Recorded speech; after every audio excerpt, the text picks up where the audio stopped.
Good evening and welcome to a very chilly Monday's programme with me, Anne Davis. Thanks very much for joining us. Well, first tonight, a Nottinghamshire mother says she's worried that she will die before her son gets the compensation that she's spent more than 20 years fighting for. Catherine Cox from Keyworth was advised to continue taking the epilepsy drug Sodium Valproate. That was while she was pregnant. Well, her son Matthew was one of thousands of children to be born with a range of disabilities that were caused by the medication that their mothers were taking. Catherine and Matthew's case and the long-running campaign for redress for valproate victims was recently raised in Parliament, as our political editor Peter Saul now reports. Matthew is 23. He suffers from a long list of medical conditions, including several learning disabilities. The cause, a drug his mum took to treat her epilepsy while she was pregnant, Sodium Valproate. She was told there'd be no major risks. To then find out that the medication that you have taken in good faith has caused the problems that your child will carry for the whole of their life is an awful thing. Matthew does have a job at a local bakery, but he relies heavily on his mum for support. We always say, don't worry, don't we? Yeah, I do worry at times, but I also worry about my mum, because obviously I love my mum. There are thousands of others like Matthew, and Catherine has long called for some form of compensation. What exactly are you asking for here?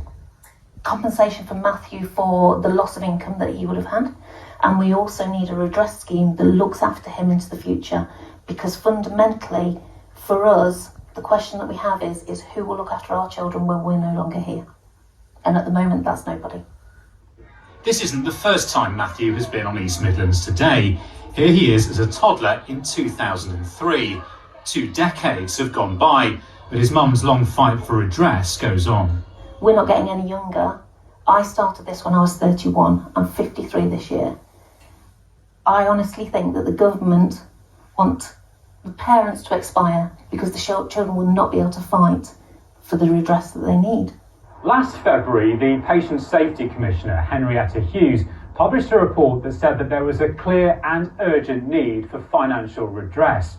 Her other recommendations included a specific housing grant for those harmed, work to remove the barriers that many victims face in having their special educational needs recognised, and also a consideration of how to issue individual apologies to all those affected.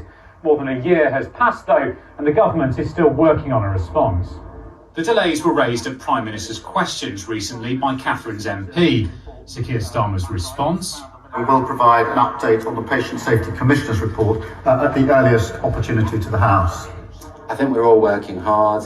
The government has a huge amount on its plate. It's already dealt with some big scandals, such as the infected blood scandal. So I'm really pleased that the government is addressing those things. We just want to make sure that this is one of those issues as well. So does Catherine believe something will finally happen? The Labour government were really, really supportive of our position.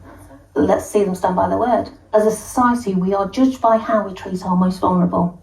And the children affected by valproate are our most vulnerable, and they need that help, and they need that help going forward. Peter Saul, BBC East Midlands Today.